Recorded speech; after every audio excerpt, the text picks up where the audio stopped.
From, did you hear anything from Ann Wynn or Elliot?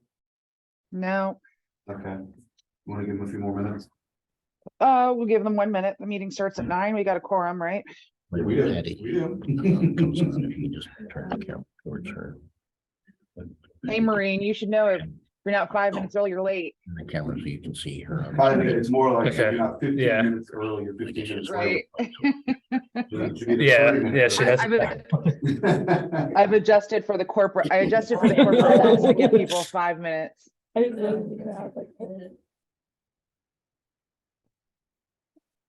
Always to be a struggle. It's always a struggle. Really? I used to pick on my sister a lot about never being on time to parties and engagements with her, 3 kids. Now that I've got 4 kids, I completely understand. Always running a few minutes. late. Yeah, it's hard. Children, when you're trying to get everybody out the door. All your parents. Claire's smiling like she understands. I'm glad. No kids. My family's average, so they're never out. Never on time. I grew up in a family that was never on time. It drove me crazy.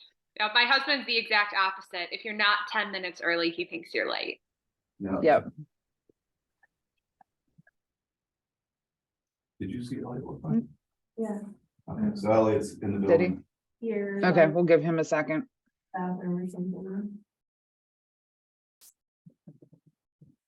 So how was the trip, Nathan? It was good. I bet it was real good. It was really good. Yeah. I contemplated whether or not I wanted to come back. Yeah. Let me go and I'll let you know whether you should stay or But not. not- Office for more than 2 weeks. Yeah, I went to a work conference in New Orleans and then straight to Greece right after. And that New Orleans trip probably wasn't so bad either. No, it was Okay, so.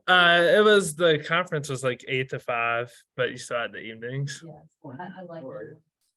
Yeah. Good morning. Morning, Elliot. Oh, good morning. All right, it's 9:01, so I'm gonna call this meeting to order. Any changes to the agenda adjustments that anybody would like to make? All right. We will move along. I don't need to vote on that, right? Sorry, I'm just like completely spacing. Okay, review of and approval of the April 14 minutes. Any changes, comments? Move to approve. Second. All right, all those in favor say aye. Aye. Right. Opposed? All right.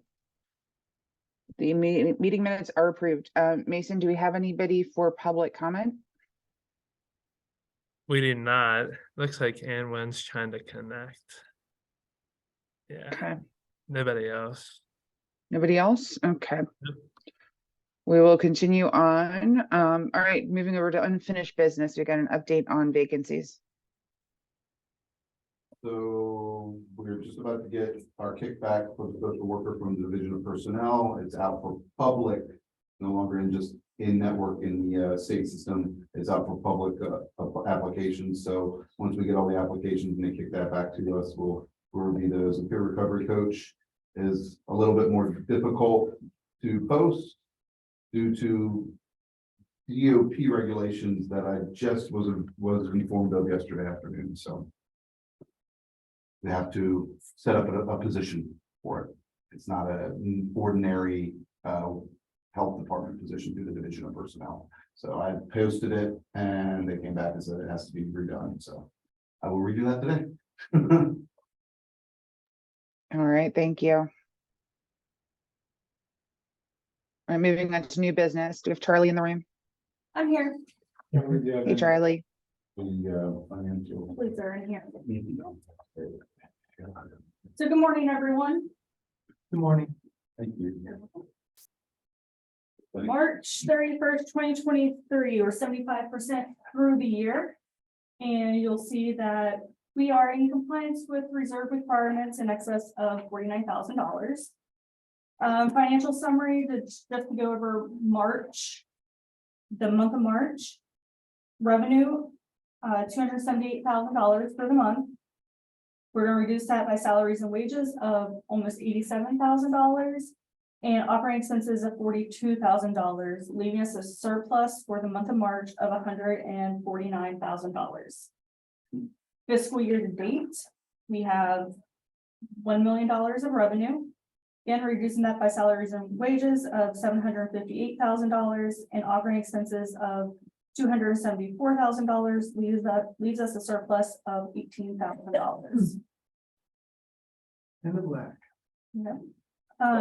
So revenue, as of fiscal year to date, March, we are 6% below budget. Salaries and wages were 12% less than what we budgeted. Operating expenses were a bit higher, 31. I don't think that's right. No, that's right, 31% more than what we budgeted. It's mainly due to vaccines. That is due to travel. In the past 2 years, there wasn't a lot of travel, so we budgeted low on that, but now everything that has to travel to. So that's higher. Marketing is higher, and we're gonna see an offset later in the year where we have some grant revenue coming in to offset that marketing expense. And so when we say we're under budget, considering inflation, how do you get there? So as far as the revenue, No, as far as you said, the expenses were 6% under budget. so the salaries and wages, that's just timing, we budgeted for a certain amount of employees and just due to timing of when they came on board or it was less than what we expected. Very good. You're welcome. Accounts receivable as of March 31st, about $270,000. Of that, 124 relates to the state of West Virginia. That's 46%. Everything else is less than 10% of total accounts receivable. To look at a current year to prior year comparison, if you go to the very last page, you'll see as of March of 31st of last year, we were at a deficit of $236,000. And as of March of 2023, we're at almost $18,000 surplus. So Good job, Gino. we turned that corner a little earlier this year than we have in prior years. Any questions on the March 2023 financial report? None. If no, I'll second. all those in favor say aye. Aye. All right, move on to. Oh,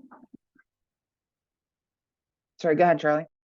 okay, so move on to April 2023 preliminary report. Again, you'll see that we are in compliance with our reserve requirements in excess of $175,000. And looking at the month of April alone, we have revenue of $101,000. We're gonna reduce that by salaries and wages of $84,000, operating expenses of approximately $12,000, leaving us a small surplus for the month of $5,000. Then looking at our fiscal year to date, revenue of about $1.2 million, and that's about 8% below budget. Salaries and wages of $842,000 and operating expenses of $286,000, leaving us a surplus of $23,000 as of April 30th, 2023. Big month to month, big difference in operating expenses. 42 going down to 12. Yeah, so I think that's just, I think some credit card still needs to be in there. So this is the preliminary, we're still adding things, so it might be closer to that $40,000.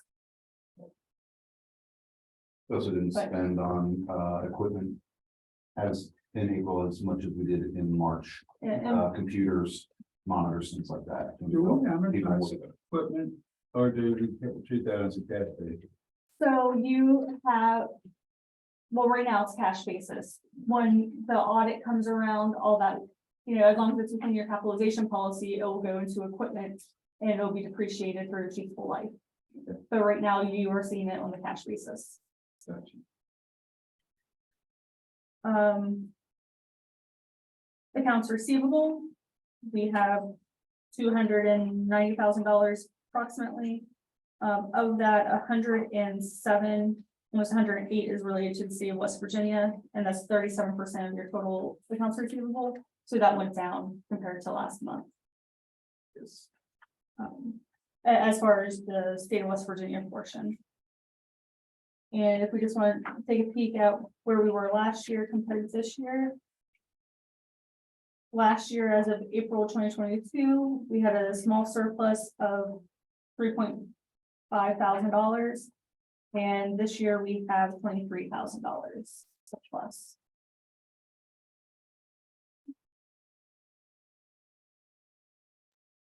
Any further questions for Charlie on the April?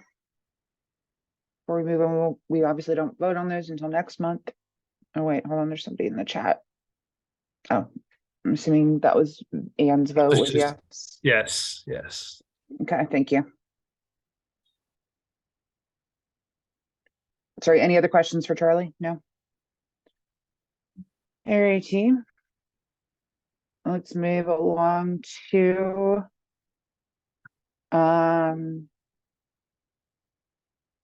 the board raise for full-time permanent staff. Do you know?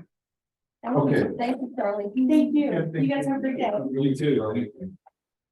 So. As many of you know, the. Thanks, Charlie. The governor, and the legislature.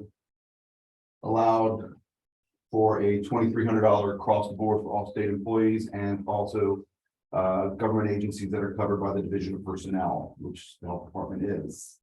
Allowed a $2,300 across the board raise for all full-time permanent staff.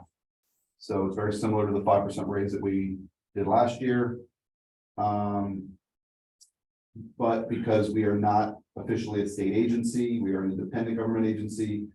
It requires board approval before the DOP will institute the $2,300 across the board raise for all permanent full-time personnel. So what I'm asking is whether or not the board is willing to approve that. I've already included it in the budget, which we'll discuss as the next line item here in the agenda.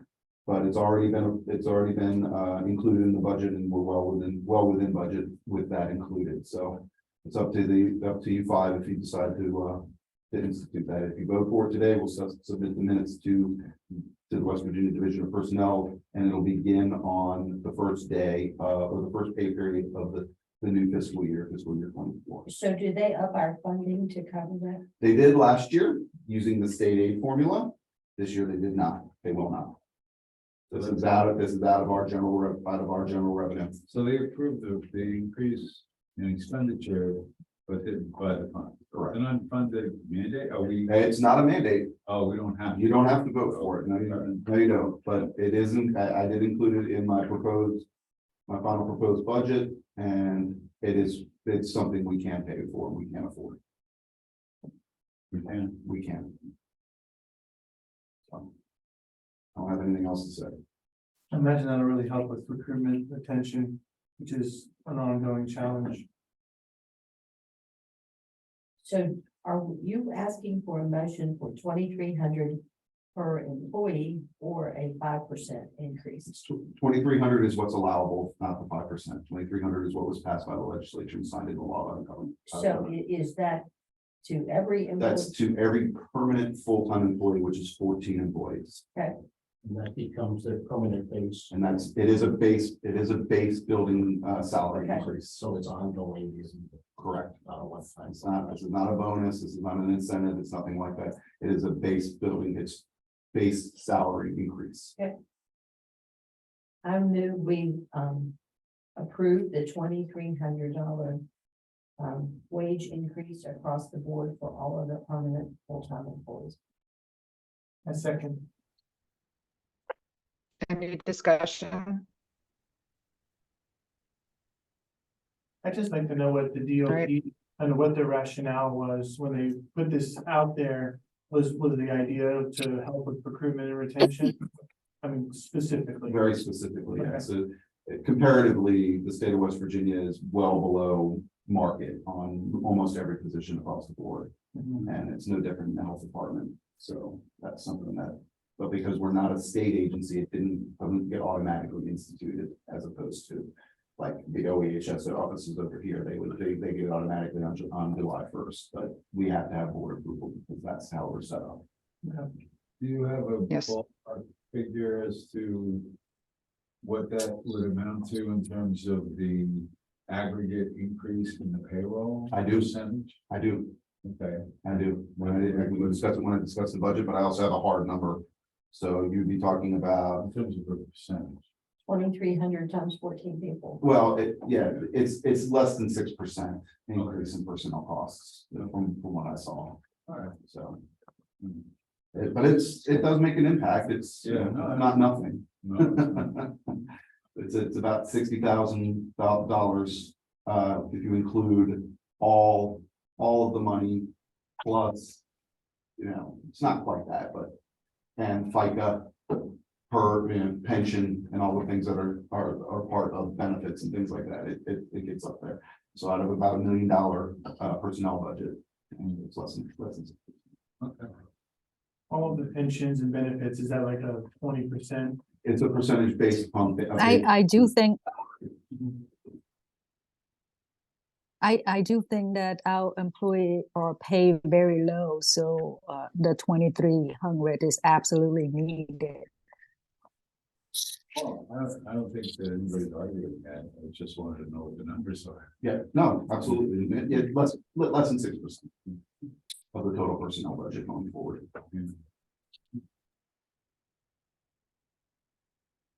Sort of motion. No further discussion. Can we have all those, we have a motion on the table, discussion has ended. All those in favor Aye. of the motion, please say aye. Aye.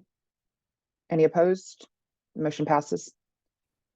Gina, just, you can roll right into the FY24 budget. Thank you all very much. I'll put that through, we'll do some rough minutes and we'll put that through the division of personnel this afternoon. The fun time. So we now have all of the revenue firmed up for fiscal year 24, which is something that we didn't have at this time last year. We kind of eyeballed it, which was a little disconcerting, but it looks like it's worked out okay. But this year we have all of the revenue lined up. So if you go to the two reports, what you'll see in the larger report is going back to fiscal year 2020. And you can see that we were running a deficit. That was the last year we actually ran a deficit. We ran $158,000 deficit in 2020, in 2021, and so far in 22, and so far in 23, we're running a surplus. And I'm projecting another surplus moving into fiscal year 24 for several reasons. First of all, costs are going up. Personnel costs obviously just went up a little bit today, but also generally personnel costs have gone up based upon salary range changes according to the division of personnel based upon individual positions. Also, other costs, PEIA went up about 15.5%, which is the public employees insurance agency. So that went up almost 15.5% or over 15.5%. So that's included in this budget. Couple of the things though on the good side is the Jefferson County has saw fit to restore some operational revenue, and I'd like to thank Claire Ath for that and all the other county commissioners for approving that. We really appreciate it. It's something that we absolutely needed to continue to improve and to continue to do the good work that we do in the community.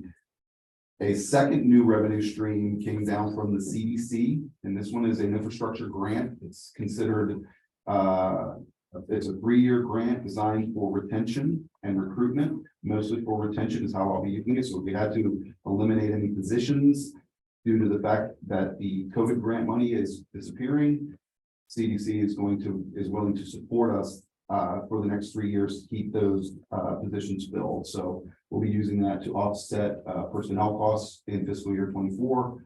3 positions, one full-time position and 2 half-time positions. And that will save us a lot of money in personnel costs by offsetting that. So I included all that in there, and I wanted to talk about a couple of quick things. If you look at 2023 year-to-date actual, you'll see something that has really caught me off guard is the very large clinical services revenue. We're on pace to probably generate the most revenue in the history of the health department in this fiscal year 23. So that is something that Dr. Reedy, I know, was trying to make sure that we were properly doing, billing insurances with pay for patients and things that hadn't been done in the past. We've made sure we've cleaned all that up and it's hit the bottom line. So that's really, really nice. I think we'll probably surpass 330, which is the past record somewhere back in 2018, I think. But between the county revenue and the CDC revenue, we're talking about 1.4, $1.5 million total revenue, with an offset of total expenditures of about 1.4 million. So I'm expecting about an $80,000 surplus. I would love to hit that. I don't know that we will. That's being very, very careful. Things can come up. We could have another emergency, and we could have unfunded mandates, unfunded liabilities, things like that come from the state or demands. So I'd like to run a little bit of a surplus in case something like that comes down the pike. And if you look on the one that has my notes, it explains exactly where I pulled all the numbers. Mostly I've used 5-year averages. Some of these I've done 5-year averages and then added in another additional 15%, seeing what's happened in this current fiscal year to make sure that I anticipate an increase over the 5-year average. Hey, Gino, question for you on the CDC, the 92,000, is that 1 year of the 3-year grant? That's not the 3-year grant total, correct? That is one third Okay. over the next 3 years. Yes. So it's All about right, thank you. $76,000 grant. So the 140 of the NEHA grant, is this the 3rd year of that or the 2nd year? So 2024 is the 3rd year. So that will And have to that's a be, calendar year one, yeah. will have to be applied for again. Yeah. I've already secured the award. I just have to submit all of the invoices and stuff for reimbursement. So, yeah. So the NEHA grant has not been included yet in the year-to-date, the fiscal year 23 year-to-date actual. So even though we're running a little bit of a surplus, we have yet to include the remainder of the threat prep grant in this fiscal year or the NEHA grant. You should actually be getting $97,000 from NEHA coming in before the end of the fiscal year. So That's right where you need to be. yeah, we're doing pretty well. And if I'm looking at year-to-date actual, there's 4 more pay periods. 4 pay periods are roughly about $35,000 each, including all fringe benefits. So we're well within being able to cover that. So, but the proposed budget is what we're focusing on today, because that's something I have to put in the program plan starting next week, and submit that to the state of West Virginia.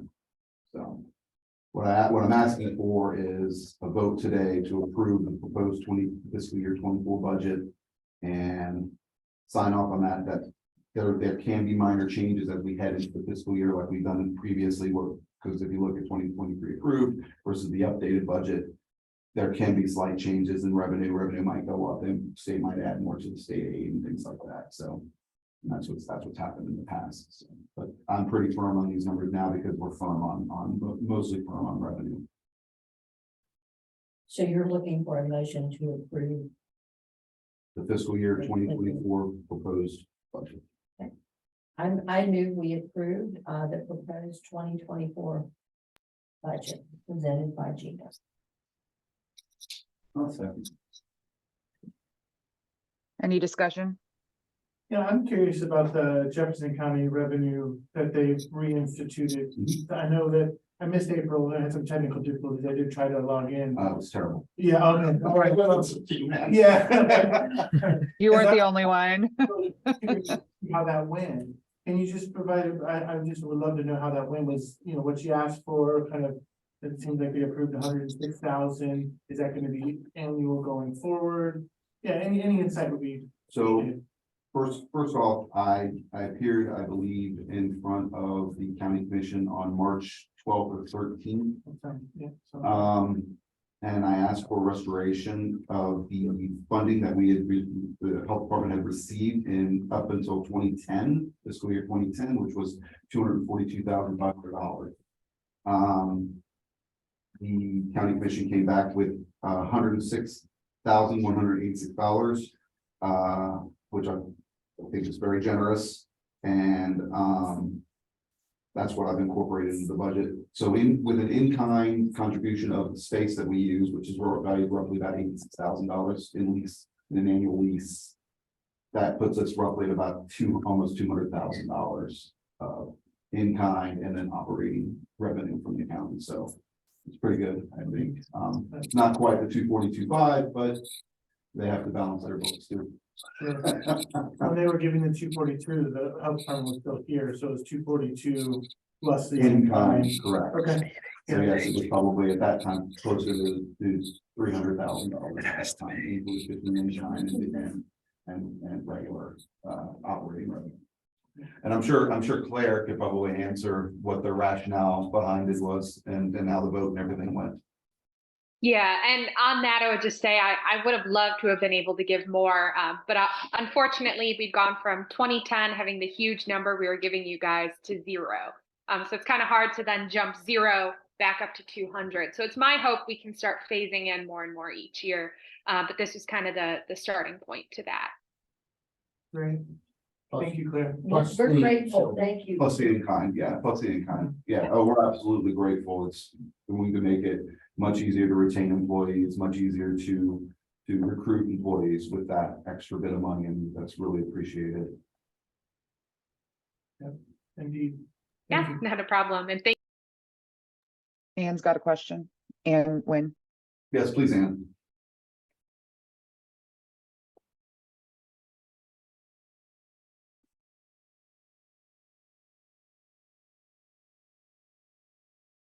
She's muted. I think you're. Okay, got it. You hear me now? Can you hear me now?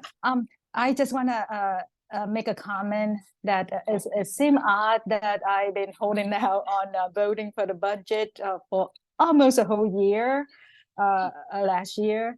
I wanna offer a thank you to you guys for listening to me. To and everybody else about how to balance our budget, and I'm very pleased. Thank you.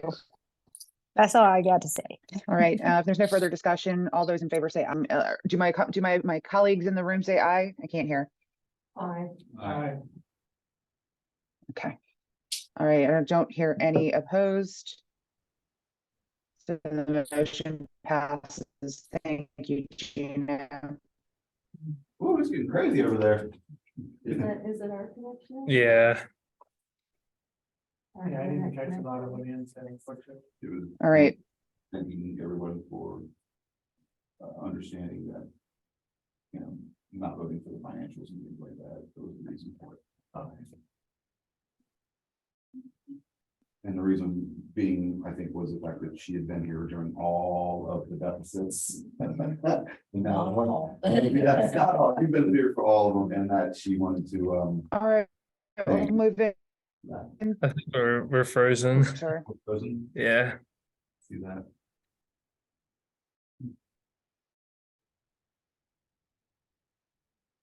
What happened? Let's see, my internet connection's fine, so I don't know. Yours is fine? Mhm. This is whatever's going on with the computer right now.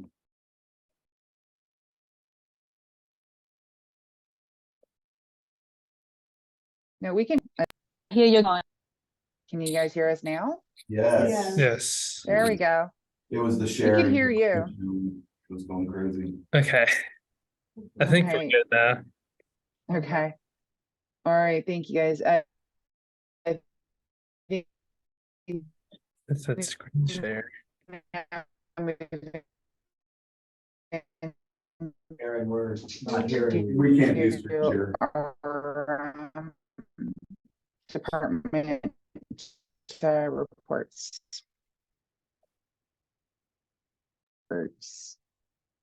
Can you guys hear now? Now we can. Okay. Now we can. Okay.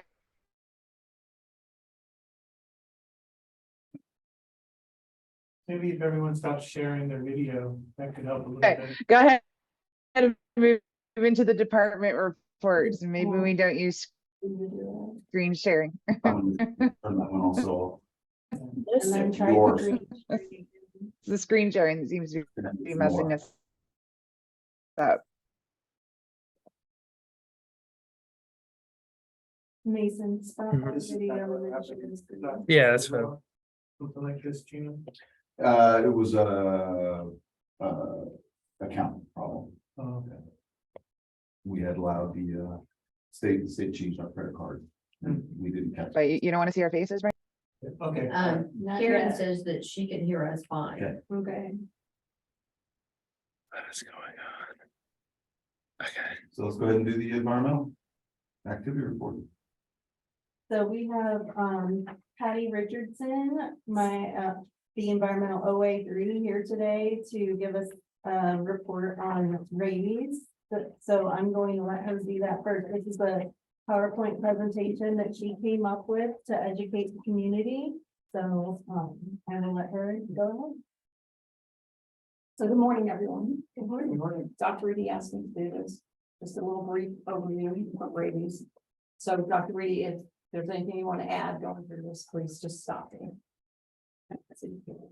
So we all know that wildlife and stray animals are so cute and everybody wants to run and pet them, but it's not always the best thing. We do live in wonderful, wild West Virginia, but along with that comes rabies. So rabies is present in this beautiful area, should always be cause for concern when approaching any unknown animals. So now we're going to talk about actual rabies. What we can do to try to avoid it. When you're looking at it, rabies is a fatal viral disease, which is most often transmitted through the bite of a rabid animal. The virus infects the central nervous system of the mammal and ultimately ends in death. Is it fatal all the time? It is. In its final stage, it's fatal. Once it becomes symptomatic, there's maybe, Because there's an occasional case, like, maybe 5 total, that have been proven, worldwide, and it's extremely rare. To get humans will survive it. humans and animals. So what can carry rabies? It affects all mammals and only mammals. People are mammals, bats are mammals, rats, squirrels, hamsters are all mammals. Birds, snakes, and fish are not mammals. So our cute pets, yes, unfortunately, they carry and transmit rabies. And that means your dogs, your cats, your ferrets, livestock can also carry and transmit it. And yes, we have sent off livestock in Jefferson County to be That's what we're doing. So here listed next are just a few short statistics. So in the US, more than 90% of the reported cases in animals occur in wildlife. The most common carriers are raccoons, skunks, bats, and foxes. So it's always best to look, but not to touch. Most common carriers in Jefferson County are raccoons and feral cats. Now that's partly because we test them the most because our residents and their pets tend to interact with those and come across them the most. Mm-hmm. Most common carriers is very rare. Mm-hmm. So going to bats. So bats in the United States are the leading cause of human rabies deaths. 7 out of 10 Americans who die from rabies in the US are infected by bats. That's mostly because the bite and the scratch from a bat is so tiny that most people don't even realize they will get a scratch. So if you don't realize it, you can't get the shots for it, and ultimately it ends in death. So worldwide, exposure to rabid dogs is the cause of nearly all human rabies deaths. Outside the US, rabid dogs are the second leading cause of rabies deaths in Americans, mostly because of travelers. But in the United States, we have almost the reverse of that, mostly due to because of our vaccination laws for our animals. We keep them up to date, that helps stop the spread. So here in the US, dogs make up only 1% of the reported rabid animals. However, we have had a dog in Jefferson County test positive. Not that long Recently. ago. Yeah, Not long ago, you said? not recently. Within the last 6 months. It was December. So go to the next slide, just some fun little facts. Otters are actually mammals. That includes the river otters down in Jefferson County, down in the water, yes, in Harper's Ferry. Yes, they can and do carry rabies. And yes, we have had one in Jefferson County come back positive. And yes, it did bite somebody. But that slide said it can't transmit. It should be a question. It, It yeah, should be a question mark. Should be. did you know? We're gonna change that. Cannot, question mark. But yes, they can, They know. and they do, and they have in Jefferson County, actually. That was very confusing. We'll let. So, yeah. So now we know that it's mammals that carry rabies. So the next few slides are going to discuss the disease and how it's transmitted. So rabies is carried via saliva or brainstem tissue when the animal is in its contagious stage. That contagious period is a very short time. It's at the end of the disease. So if you pick up that stray cat on the road, you take it in your house, everything seems fine. It can take up to 6 months for that to show. So it could be fine at the time you picked it up, but it could actually have rabies in the system. It's just not showing it yet. So it's never spread through blood, urine, or feces, which is something that a lot of people get confused with. And it also needs an entrance into your body. And it gets that several ways. It'll get it through a bite, a scratch, cut you have on your arms. If you get saliva on your hands and you touch your eyes, your nose, your mouth. All it needs is that entrance. So the next one, the one thing I hear the most from all the victims is, but it didn't look rabid. So I just wanted to spell that you cannot always tell when you're looking at an animal if it's rabid. There are several different forms of it. It's not always the classic drooling, screaming that you would expect. There's another form of rabies called dumb rabies, where the animal will actually be very sweet. It'll come up to you, it'll let you pet it, but this is wild animal. So what you really want to look for is any strange alteration in their behavior. So we all know that wild animals usually run from us. So if it's suddenly coming up to you and letting your hand feed it, it's probably not a good sign, because it could be the dumb side of rabies, where it's actually sweet and nice, but it will turn around and bite you. So some of the general symptoms that we look for, and of course this is not all of them, but they tend to have trouble swallowing, which is why they drool. And unfortunately, when they drool, they're drooling that saliva, which is contagious. They will bite at strange objects. We have had a lot of reports of fly biting. They call fly biting. So they'll bite at cars, car tires, rocks, steps, trees. Hopefully not you, but they just kind of run around with their mouth open, biting everything. So carry the disease on. So bats that are found on the ground or anywhere low, that's also cause for concern, because that's not generally the way they behave. And we've actually found them sitting peacefully on someone's couch, and the bat came back off. So any kind of strange behavior from them you want to look for, not just the drooling and everything else. So how can you protect yourself? The best way to protect yourself is to remember that wildlife, while it's cute, it should be enjoyed from afar. I know human nature is to get out of the car when you see something hit, but the best thing to do is to stay in your car and call animal control. Let them do it.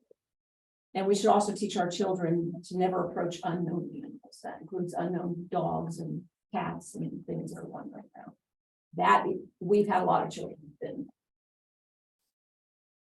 How can you protect your pets? The number one thing is to get them vaccinated, keep them vaccinated, always keep it up to date.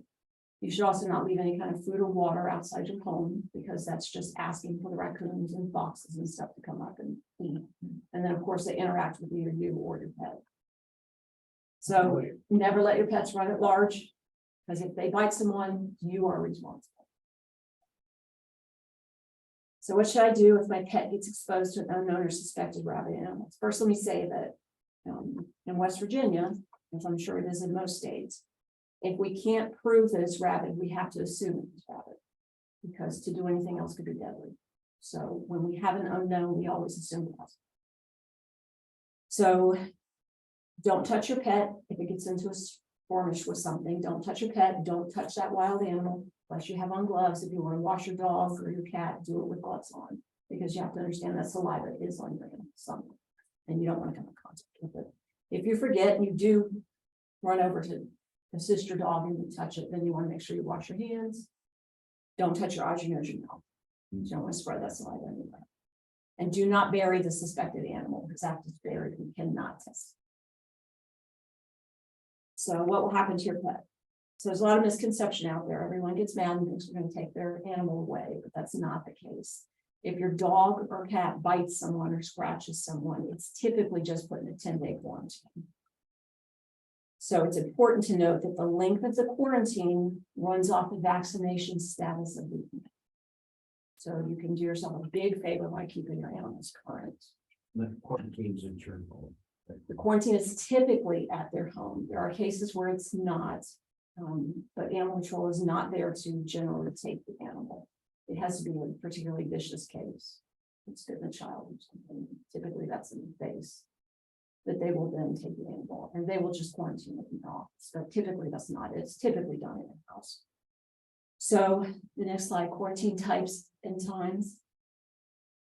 It's like I said, it's typically a 10-day. If your pet has bitten or scratched somebody, and I know everyone's fearful of that, but we're not out to take your animal. That's not the cause. It's just to protect the public, which is the whole thing behind all of this. The quarantine types and times. So if your pet's exposed to something that's unknown or we suspect was rabid, then absolutely the outcome of that is going to be based upon the vaccination status of your animal. And it's a difference between a 45-day observation, which is done in your home, or the state recommends euthanization, which we don't typically do. We opt for the 6-month double pin, no human contact, which means if your dog is not current on vaccinations or if they're expired, they're going to be put in a 6-month double pin, no human contact. So simply by keeping them vaccinated, you can alter that completely to just a 45-day observation, which means you keep them at your house. They're just not allowed to leave the property. They can't go outside unattended. They have to be on a leash. And if anyone comes into your home, you have to let them know they're in. Versus being in 2 double pins with no contact.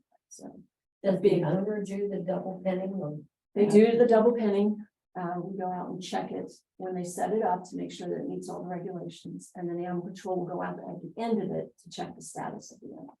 So what triggers that again? The vaccination status of your pet. No, I mean, putting a dog or a cat in quarantine, what triggers that? A bite or a scratch. So there's two different situations. If your animal bites or scratch a person, it's typically just a 10-day quarantine. Because again, the contagious period is very short. So we want to watch them for 10 days, with the contagious period usually being like 7. On the 11th day, animal control will come out and clear it. That's a simple bite or scratch. But if it comes in contact with wildlife, then we can't say, in most cases, we don't have that animal to test. In those cases, the vaccination status of your animal completely tells us which quarantine to be in. So it's much better to have a 45-day observation than a 6-month double pin. So in conclusion, the best thing is to stay away from wildlife and always make sure your animal's vaccinated. Dr. Lee has anything to say. So the 3 biggest areas we see problems are feral cats, meaning the wild cat, meaning not your cat, someone else's. But if you're feeding it every day, it becomes yours. In Jefferson County, if you feed it, you own it. And you have some liability. So if you're going to be feeding a cat, you should talk with animal control about, can they help capture it so you can get it vaccinated and preferably neutered also, so that the population doesn't increase. It's fine to do that. But don't approach these stray cats. They may look fine today, but they may be infectious. And we have several cats a year that have bitten someone that are euthanized and they actually have rabies, and that's important to know. Get your dogs vaccinated as well as your own cats, and get them boosters. Because if your vet can prove that your animal is up to date, then that changes everything as far as whether the person that was bitten needs shots or not. And not only that, there's appropriately a great fear, like, somebody's been bitten, am I going to get rabies? And then the third, don't encourage the wildlife, the raccoons, the possums, the otters, whatever. If it's a foxes, leave them alone. If you see them down the road, leave them there. Absolutely. Germs are real. Absolutely, rabies is real. Yeah, and there are about 60,000 deaths a year worldwide. Every year in the US, there are less than 4. And that's primarily because we're vaccinating our domestic animals, and we have an emergency system that can respond and can get people the vaccine and the immune model. Thank you. Thank you. Thanks, Beth. Thanks, Patty. Thank you. So for the rest of the environmental activity report, what's that? It was true. So, in April, the sanitary did a total of 130 inspections and 25 plan reviews. We also, legislation passed this year, that affects our office, and one of those legislative rules that passed is an allowance for dogs in restaurants. So, a restaurant, if they do want to allow dogs, they have to meet certain rules that are in the legislation. So, I've notified all the restaurant owners about that change and about what's required of them if they want to allow dogs in their restaurants, in the dining areas, not where food is being prepared in the kitchen. Another legislative update this year has to do with mobile food trucks and allowing reciprocity. So for in-state mobile food truck vendors that are permitted in another county, they can get a reciprocity permit in our county, say if they were permitted in Berkeley County without having to pay for that. So, those are the updates I have for you guys. And that next week will, the sanitarians and I, for Tuesday, Wednesday, and Thursday will be in Wheeling for the sanitarian, the West Virginia Association Sanitarian Conference. So, Fun. yeah. Beautiful downtown. Mhm. So, that's all. So there's been a little bit of flashback about the dogs in the restaurant. Yeah, Yes. there's, I've gotten several comments just about, there were people that were already allowing dogs in their establishments in Jefferson County. And trying to meet some of the rules that were passed in the legislation. There's some questions about that. And there's also been questions about whether or not they have to allow dogs, which they do not. It's up to the owner whether or not they want to allow dogs other than service animals. Service animals, there are rules in the ADA regulations that you do have to allow actual service animals into a dining. Any areas where the public is permitted to be. So, but yeah, so the specific things that they have to meet to allow dogs in restaurants is, they can't allow the dogs in any areas where food preparations taking place. If the dog creates a nuisance, the dog owner will be asked to leave. The establishment has liability insurance for dog-related incidents. Dog That's a accidents biggie. are cleaned and sanitized, yeah. So I think that that's one question that several people have had about the liability insurance. Dog waste stations are available. A written procedure needs to be established and posted concerning dog accident cleanup. And they have to have signage present indicating that it's a dog friendly establishment. So those are the things that they have to meet according to the West Virginia legislation that just passed, so.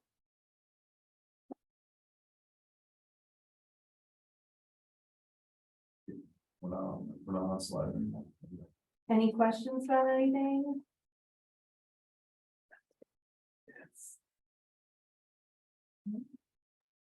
All right, next report. I think it's mine. Okay. I Yeah, think so, so- yes. Okay, yeah. So for April, as I kind of talked about in the beginning, I went to New Orleans for the National Hurricane Conference. There were a couple presentations regarding public health. More specifically, it was more specifically geared towards severe weather, hurricanes. So that was interesting. Hopefully, I don't really envision us in the Eastern Panhandle having to deal so much with a full-blown hurricane, but the remnants have in the past, and in the future we may get storms coming up this way. So better to kind of be prepared on that. And then just on Wednesday, we participated in a tabletop exercise with emergency management and many other government agencies.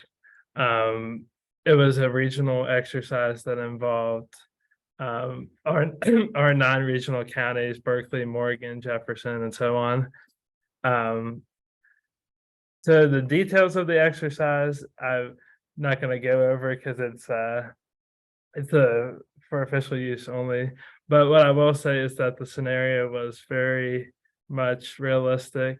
It was based off of recent events that are occurring. So it was a good experience. And although we at the health department don't have a direct role in this particular exercise, we would play a pretty big supporting role. So depending on the needs. So that's all I have. Any questions? Yeah, Mhm. what's the event on Monday about? Oh yeah, I should have mentioned that. So on Monday, we are having a volunteer appreciation night. That's geared towards all of our COVID volunteers that helped us with all the vaccine clinics at the Charlestown Casino and Ranton Civic Center, and in the churches and all the other places where we had large clinics. Everyone on the board's welcome to come to it. We are planning on having about 30. We have like 33 people on the list right now. And I've RSVP'd, I'm coming, but I'm not gonna be in town on Monday, so I send my regret. Okay, Sorry to miss it. okay, gotcha. Is it, it's in the evening? It's in the evening. It's from 6 o'clock until 7:15. I prefer, I would have loved to. Okay, And so this is to thank them, but also this is to get some feedback on areas for improvement Mhm. or who knows what comes next, and to try and help keep them engaged because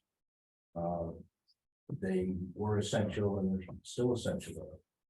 Yeah, I mean, volunteer recruitment and retention is extremely important for us, especially if we have to deal with another public health crisis anytime soon. Where is it here? It's going to be here in this conference room. And there's something in the chat if you want to do that. Just a second. There you go. That one.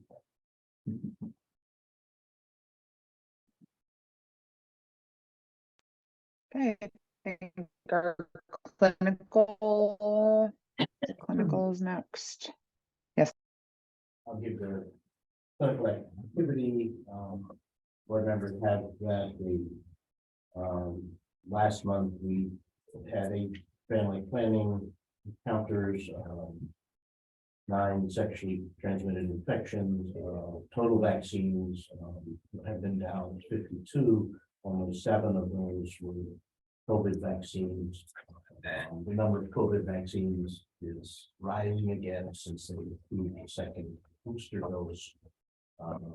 Primarily for those 65 and over who want to go and get it. This would be with the second Omicron, those who are in that age group and younger who have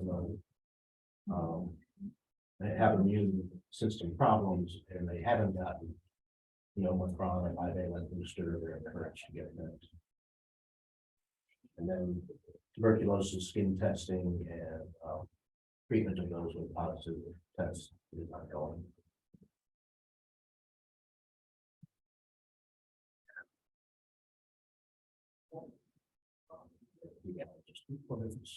Okay. All right, epidemiologist report. All right, so just kind of, we're gonna go over briefly the respiratory stuff that's still going around, the different pathogens, and then we're gonna talk about opioids towards the end. So, hold on, let's see if we can. Yeah, just hit that middle one. Thank you. That'll work. So we can't really. Can you hide that? Is there an option? I think No. so. Okay, so this is, Not on anybody else. So. oh, okay. Or keep sometimes if you cover. We'll see. Okay, go ahead. Okay, so laboratory specimens, so this is laboratory confirmed respiratory pathogens, so have been confirmed in a laboratory, not just gone to a doctor prescription.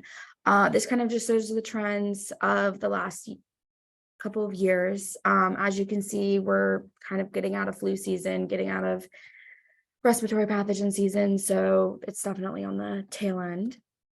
With influenza, you can see we're mainly green, so everything is very minimal in terms of influenza throughout the US.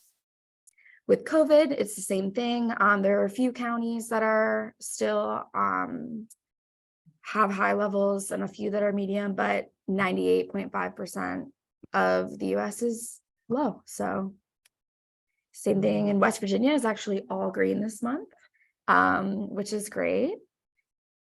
And so now we're going to talk about opioids. So I was able to do some research and kind of just showing you a brief snapshot of kind of what's been going on throughout quarantine in the last few years. So this is EMS responses for suspected overdoses by age in Jefferson County. This is for the last 3 years, so 21, 22, and in 23. So I guess 2.5. So this just kind of shows you the general trends for age. So we had 31 cases for 0 to 19, 63 to 20 to 29, 89 from 30 to 39, 40 or 66 between 40 and 49. 47 between 50 and 59, 43 between 60 and 69, 26, 70 plus, and then there was 10 where the ages weren't gotten. And one thing I do want to stress about this is just suspected overdoses. They were not confirmed by toxicology. So this is just where EMS is on scene and believed that it was due to an overdose. So this is kind of the same numbers, but it shows you over the course of the year, throughout the months. So you're able to kind of see there's not really a general trend in terms of what months. So those are years. Yes. Well, yes, the lines are, but I'm talking about the bottom where it shows you for each year. So the green is 2021, the red line is 2022, and then we only have up until the end of February for 2023. But there's not really a general trend in terms of months where you see more cases and where you don't. But this is specifically in Jefferson County. So this is emergency room visits related to overdoses in Jefferson County. It kind of shows you the same age representation. You can kind of see the same trends as the previous slide that we looked at. That's compilation of several years. Yes, and so this is the same age, the same years as prior, so 21, 22, 20, and then what's happened in 23. Are these confirmed doses as opposed to suspected? Yes. All right, and so this is looking at the same as the previous slide, the emergency room visits related to overdoses in Jefferson County. Once again, it kind of shows you just a representation that there's not really a specific month where there's drastic. I mean, there was, and looks like July, August in 21. But it's not something that can be seen as like a general trend. It's not like flu season where it's seasonal or anything like that. Yes. That previous slide where it showed drug overdoses and people in their 70s, Mhm. where did they overdose? So realistically, addiction doesn't have an age limit. So, right. What is it, But even with opioids, like it can be something as easily as in, oh, I think I took my meds, or I don't think I took them yet. And so these could be people potentially overdosing. yeah, there are and their accidental overdoses. prescription- That's Yeah. what I was- Well, that's like with a lot of opioids now, when you get prescribed opioids, they'll also prescribe you Narcan as well, just as kind of a preventative measure. And so this doesn't, so overdose or suspected overdose, you, unlike a death, we actually do toxicology on the person. These do not all have proof of what the substance was. The biggest, of course, we care about those 70 plus, but, you know, they're I'm almost there. they're a little different, but the 0 to 19, those are, you know, over the last several years combined in our emergency department, 56 0 to 19. The concern is that's going to be more because the counterfeit pills look just like regular pills. They look like you got it out of someone's medicine cabinet, but they're not. They're black market made, and it's suspected out. Sure. And it does not have standardized quality control as far as how much is in there. So, and the hot sauces, they're not all the same. Well, these pills aren't all the same. And you say, oh, it's a white pill, it's this. But so it's a real concern. It's going to happen much more, and there's going to be deaths in the people.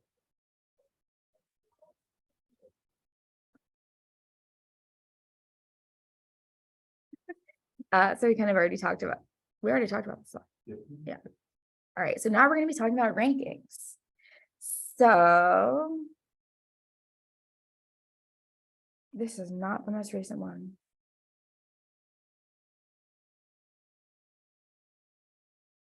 All right, we'll roll with it. So this is the rankings for 2021. You can see kind of just the number of cases at the end of each bar. In Cable County, they were the #1 ranked county with 476. In Jefferson, we had 135.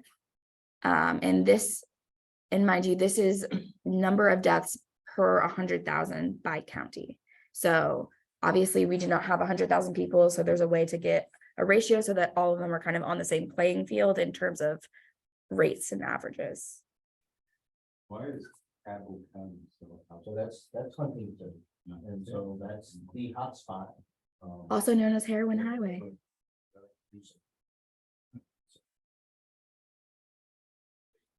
They have severe problems, they've been trying to deal with it. So, there are books written about the Ohio Valley.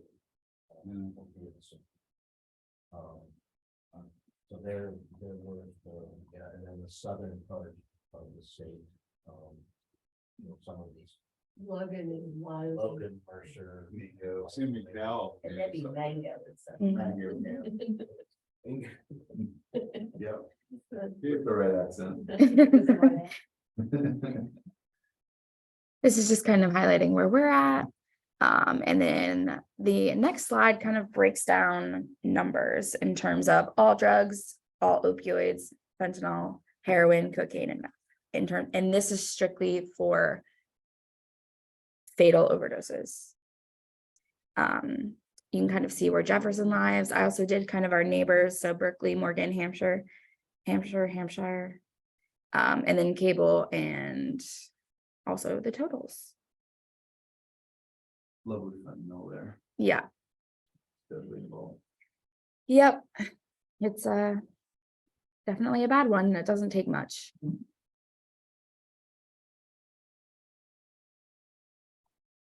Daniel? Nope, that's last slide. Okay.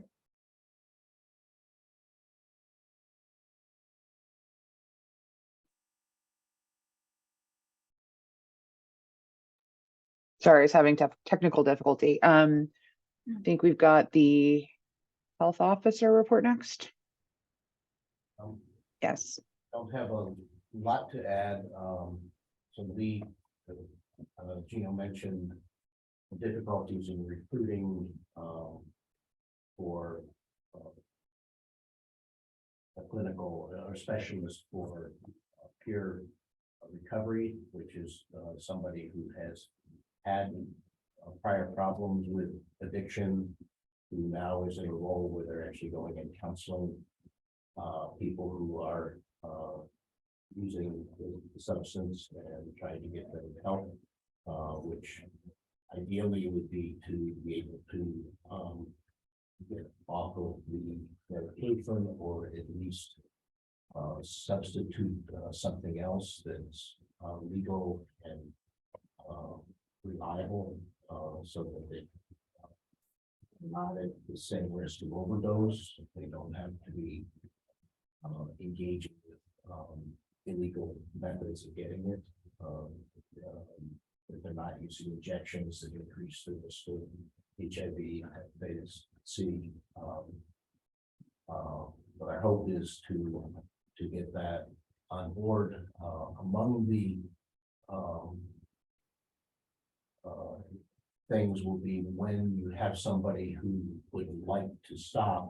For many people, whether they just try and stop cold turkey, or they go to a detox, short-term or long-term detox center, that's not always sufficient. And many people remaining on an opiate at controlled levels prescribed, so you know what you're getting. Methadone's the one we've heard about most, that people get a daily dose, they go to a center and get it daily. Those are highly regulated. Suboxone or buprenorphine is another way, and that's a film or a tablet that people take that is partly agonist, meaning it's partly an opioid monk, whether it's heroin or methadone or morphine, or any of the others. It's the same kind of effect, but at a lesser level, because there's also a partially productive effect of it. And many people are able to be on this as a prescription, and get their lives more stabilized. Having enough people to prescribe it becomes, because you do have to monitor the people on this. Having enough practitioners to prescribe it is a major limiting factor in using this. The federal government required a special special DEA licensure to be able to do that. So I could, as a practitioner, prescribe narcotics, pain relievers to anybody without any special oversight. And that's part of the problem, is that too much was being prescribed, and now there is more oversight, but it's the same license as anyone else.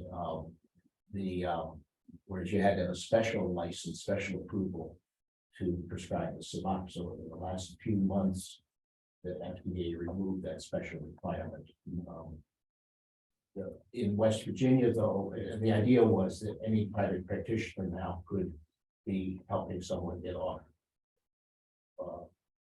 their addictive illicit medicine by substituting. In West Virginia, that's not yet possible because there are other requirements that require us to be licensed as a treatment facility, even a solo practitioner.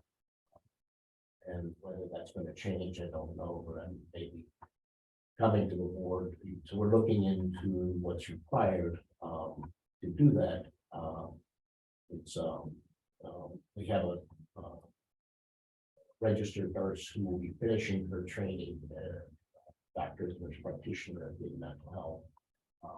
And it's called this X waiver until they no longer needed it. And that would be a service we want to offer because it's hard to get in. So if someone's wanting to stop, to be able to get treatment, to be able to get on this and to remain on it, requires more. So that's something I'll talk more about, but this is an expansion of the program with the special licensure required, so I would need the board to approve it.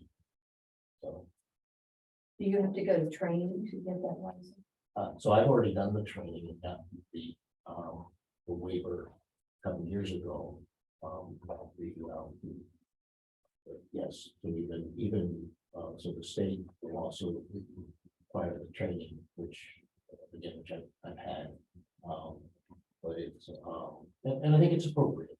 This is not just giving a pill. It's very complicated having a substance use disorder. It's a serious disease. It's not just physical, it's also social issues involved that require a team-based approach. Peer counselors, social workers, and consultants, with others, trying to integrate all the care they need. Many of these people have very chaotic lives. We're trying to do as much stuff through one-stop shopping. Kind of care on the models that I'm looking at. This is disordered lives for a few years and make it very hard to. We talked about showing up on time for something, just showing up at all can be a problem. So, but the health department, that's not necessarily our calling, but in this state, that's who's allowed to do a lot of things with guilt.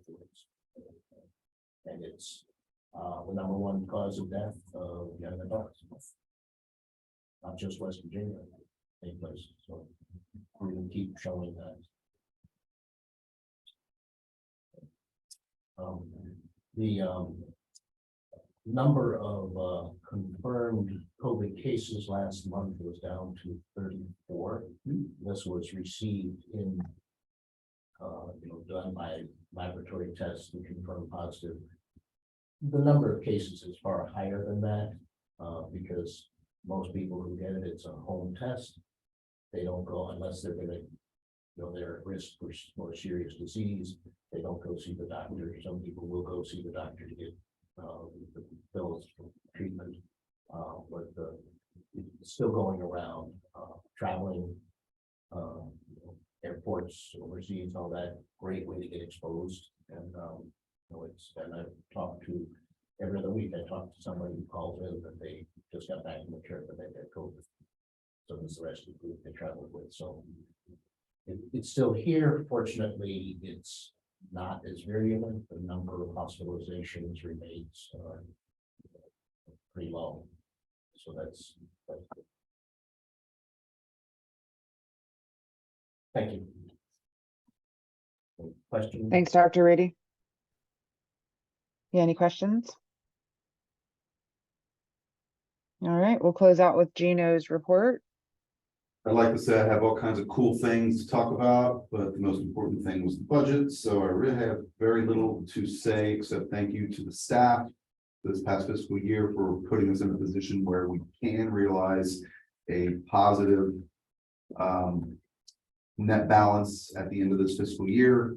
And again, the same thing I've done in the past, which is to thank Dr. Reedy and Gillian and Marty, the previous administrator, for putting us on a path where she was able to get costs under control and put us in a position where we could start to realize these. So well done to Dr. Reedy and Gillian, but also to the previous full-time administrator, Marty. And well done to you.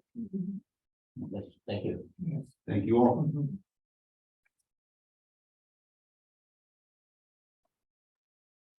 All right, our next meeting is June 9th. So we'll see everybody then. If there's no other items, we will adjourn. Do we have an emotion for adjournment? I move we adjourn. Second. Those in favor say aye. Aye. Aye. All right, thanks, everybody. Have a wonderful weekend. Thank you. Oh, and you can also reflect Anne when also says aye. Thank you, guys. I'm gonna be on vacation.